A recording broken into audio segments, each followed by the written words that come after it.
Please, Mike, the floor is yours.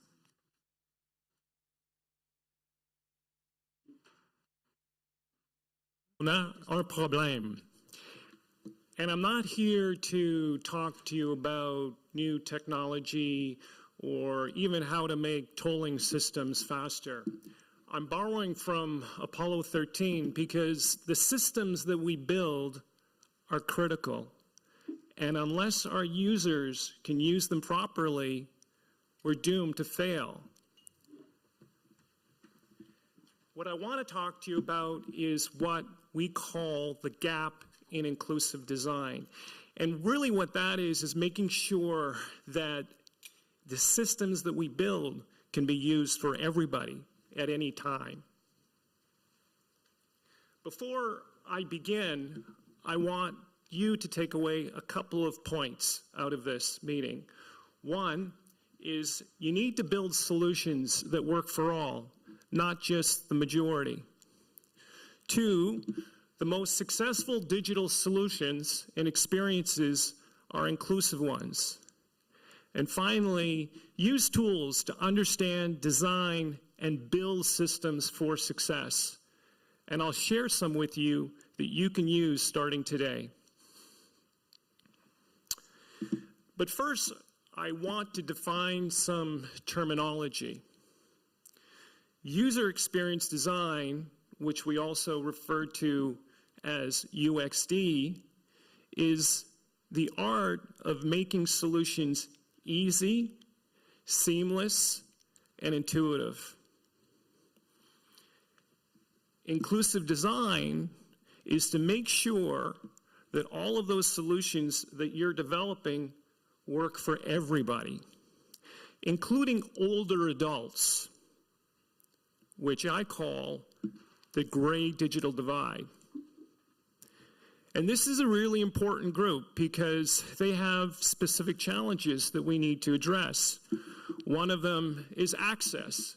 It could be access to a computer, a mobile phone, or even not even having the internet or being able to afford the internet. The second would be digital literacy. That can be anything from understanding a user interface on a mobile phone, using a mouse, or even typing with a keyboard. And then finally, there's participation, and this is where the emotional side comes into it. Sometimes older adults don't feel included. They don't want to participate in these experiences because they think they're for younger people. An example of that would be, for instance, a Facebook community page where an older adult might want to participate, but they say, oh, no, that's only for younger people. I want to give you an example, and one that we can all relate to traveling here, and it's one at an airport that I recently visited. And I saw an older gentleman, let's call him Jacques, and he was approaching the self-serve terminal where you get your boarding pass. And I couldn't help but notice him because he was struggling with that terminal. It might have been the first time that he used that terminal.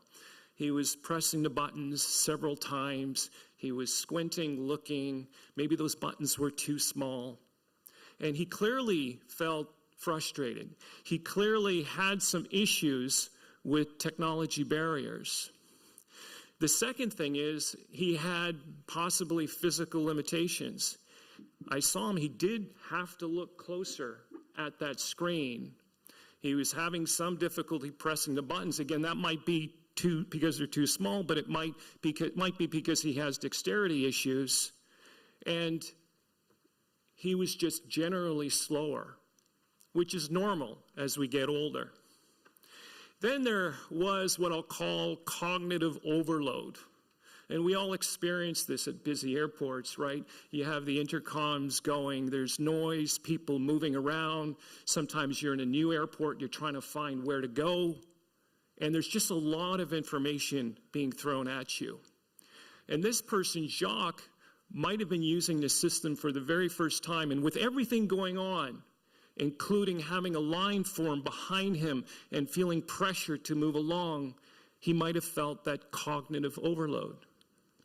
What happened with Jacques is he actually moved away. He stepped aside because he felt pressure from not being able to perform. He felt excluded. And that had an emotional impact on him, I'm sure. He had to go see an attendant in order to get checked in again. And he may not use that digital solution again because he might feel that he's failed. But the important thing to take away here is that the problem wasn't Jacques not being able to keep up with the technology, but it was rather the technology couldn't keep up with Jacques. It wasn't addressing the gray digital divide. And aging affects us all differently, as we all know. We have vision problems with age. Color perception, brightness changes as we get older. And of course, there's hearing. And then finally, there's our own cognitive capacity and our limitations to take in information, and sometimes very large volumes of information. As a presenter, I can be up here and I have so much that I can share with you. I have so much I need to tell you, yet I only have 12 minutes to do that. And if I throw all of this information at you, like information was thrown at Jacques, you might not be able to absorb anything.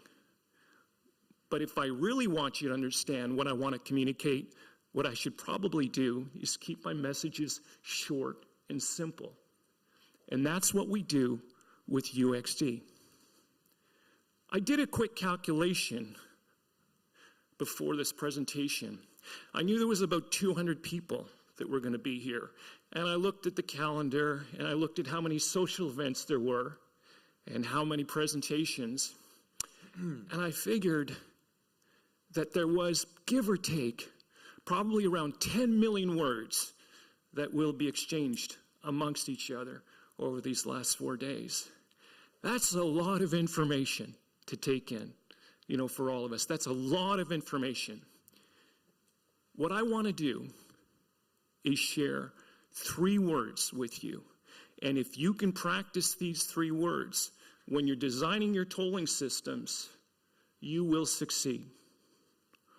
1, keep your solution simple, first and foremost.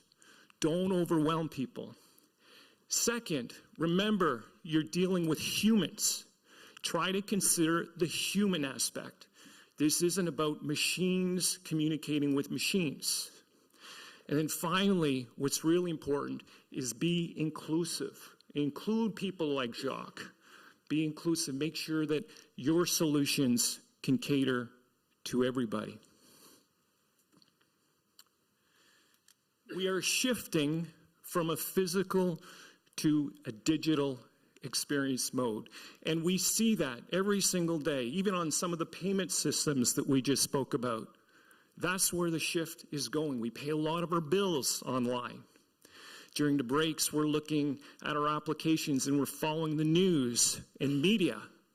I can't remember the last time I saw a newspaper. And finally, there's the communication. I have the privilege and honor to be able to speak to you face-to-face today, which is just great. But we all know that most of our communication is done virtually and via email.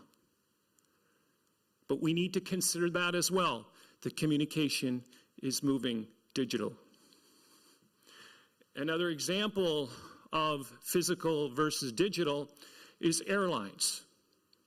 There's going to be somewhere between 10 and 12 million people flying today around the world. And as the airlines are moving from physical to digital, they need to make sure they do that at a measured pace. You can't just go completely digital because airlines work on schedules. They need to be efficient. They can't have people slow down. So they still offer boarding passes. Eventually, it'll be completely digital, but that will take time. Great design is always work in progress. In our company, we do one thing and only one thing, and we never finish because we're always improving the process. First, you need to start and research, obviously. And I would encourage all of you to research and talk to people that are older as well. Have them try your technology. Don't explain to them how it works. Put it in their hand. Have them try it themselves. Observe and watch. When was the last time anybody in this room attended a focus group for older adults or did any research specifically for older adults? I don't see any hands. So that's the proof that this is a challenge that we need to solve and that we need to address. Second, we need to design. Once we have all that information, we design it, and only then we can have a good product to put into our consumers' hands. And then finally, test to improve your product, because technology and user experience design often move at different speeds, and technology can move very, very fast, and we need to make sure that our users can actually keep up. I'll give you a quick rule of thumb to test if your solution works with consumers. Okay, it's very, very simple. If you have to ask how a product works, it's poor UX design. It should explain itself. If you have to explain how a product works to a specific group and not another, that's poor inclusive design. Make sure that you can do both. We launched an HOV tolling app in Atlanta, and we've got a full UXD design team working at our company. And we use those same best practices that I'm sharing with you today to make sure that that product performs, whether it be audible cues, to make sure if somebody's not looking at the app, they can listen, they can hear the information. High contrast signage. We all know as you get older, colors change. Make sure that you have contrast. Plain and concise text, like I showed you before. Not to overwhelm. Not any different than what you would do when you put up a highway sign. Large buttons to make sure that people like Jacques can use the solution, even if it looks a little bit awkward. We know the solution works because we're in our second year of deployment. We have 20,000 live users, and we have yet to receive one inquiry from a customer asking us how to make it work. That's good UX design. Our UXD team designed this tool for simplicity. They kept the human touch. And also, very importantly, let's not forget, they built the technology with inclusivity. I'm going to end this presentation where I began, with my 3 key points. Build solutions that work for all, not just the majority. Second, successful digital experiences are simple, human, and inclusive. And finally, research, design, test, and repeat for success. Because when we design for all, we all succeed, and that includes with Jacques. Merci beaucoup.